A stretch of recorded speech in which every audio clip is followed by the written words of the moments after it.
The country has for the first time published a foreign policy and diaspora policy.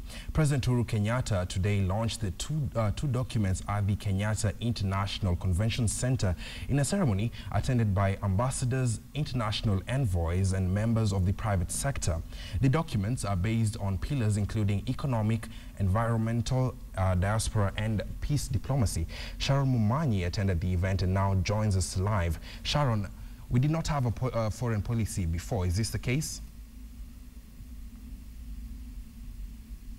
Yes, Ian, for the first time in Kenya history, the government has published these two documents, that is the foreign policy document and the diaspora policy document. But it's not the first time that they come into existence. The Ministry of Foreign Affairs being categorical to say that these documents, these policies rather, did exist before. It is just that it is now that they have come to be published. And it is important to note also that they specify that this has been a long consultative process that started in 2006, a process that they say involved a lot of consultation with the ministries of culture and stakeholders, for example, in the Department of Defense, just to ensure that they have a comprehensive policy with regard to how Kenya involves and engages with other countries in these particular sectors. And it is also important to note, Ian, that this government has been particularly aggressive or deliberate in engaging with the Kenyans living abroad, and that is the diaspora. And they have this policy now, the diaspora policy, just to ensure that the process, they say that the whole idea was birthed out of the need to involve the Kenyans living abroad in the process of developing the country both socially and economically. And Kenyans will be keen to see how this actually plays out. We will remember that last year there were several incidents where Kenyans, particularly those living in the Arab UAE, were harassed, and Kenyans, particularly domestic workers living there, were reported to be abused. And Kenyans will be out to watch just how these policies relate to how Kenyans in diaspora are treated and how they come back to invest in the country. And speaking in matters investments, I am joined now by our business reporter, Abby Agina, who will be telling us exactly how the diaspora policy will relate to the country in matters development, economic development. Abby. Many thanks there, Sharon. And as you've rightly put it, that the Kenyan government is really interested in engaging more with the diaspora. And statistics that have come out so far indicate that the contributions from the diaspora hit about $1.2 billion. And joining me is the president of the Kenya Alliance of the People Living in the Diaspora, Dr. Shemo Chodho. Welcome. Thank you very much. We must commend the government for today launching the diaspora policy. We've been looking forward to it. But to add icing to the cake, we're happy that the Ministry of Foreign Affairs has identified 100,000 jobs in the Middle East.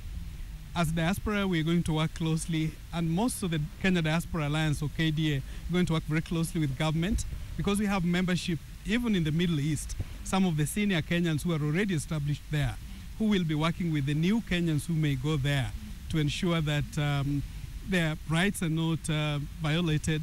But even more importantly, we will be working together with the government and the appropriate arms of government to ensure that opportunities open up even in other jurisdictions. But having said that, yes, diaspora remit into the economy are hoping $1.4 billion every year. The World Bank puts this to be double. They say the official figures are less by half. So we believe there are $2 billion. That's about 2 trillion Kenya shillings coming into the economy from the diaspora. As Kenya Diaspora Alliance, we've made a formal presentation to government saying if they are prepared to work with the diaspora, to make diaspora feel wanted, to improve the investment environment, this figure could double in the next 3 to 5 years to $4 or $5 billion. Maybe just to barge in, looking at this particular document, what are some of the gains that people should expect, especially Kenyans working in the diaspora? It is estimated that there are about 3 million Kenyans living and working in the diaspora. What impact will this policy document have on how they interact with the government, on how they can invest back home? I think we recognize as diaspora that this policy is a first step. But remember also we had 2 policies being launched today, diaspora and foreign, and they are related. I should say that many diaspora will say, oh, we were not consulted in this. But that's understandable. There may not have been sufficient time. this is just the beginning. We believe it can be improved upon. And I think some of the things we want to see moving forward in the policies, improving the investment environment, engaging diaspora, engaging to empower sport, culture, film. All these are areas where diaspora can contribute. Next month in Las Vegas, we expect about 70,000 people. Of those, about 10,000 are Kenyans who will be watching rugby. We're saying to government, please, now we have a platform and a framework in which we can engage for the betterment of our country. I may also just finally add that it's a bit unfortunate, whereas Excellency the President is saying you're going to vote in 2017, and the Court of Appeal in September did rule that diaspora should be registered to vote. But on Thursday, on the 22nd, we'll be back in the Supreme Court. IEBC has appealed. They don't seem to want diaspora to vote. This is an antidote that needs to be addressed. But we are happy with the policy. Many thanks there, Dr. Shemu Chodo, who is the president of the Kenyan Alliance of the People Living in the Diaspora, just shedding light into what they should be expecting moving forward.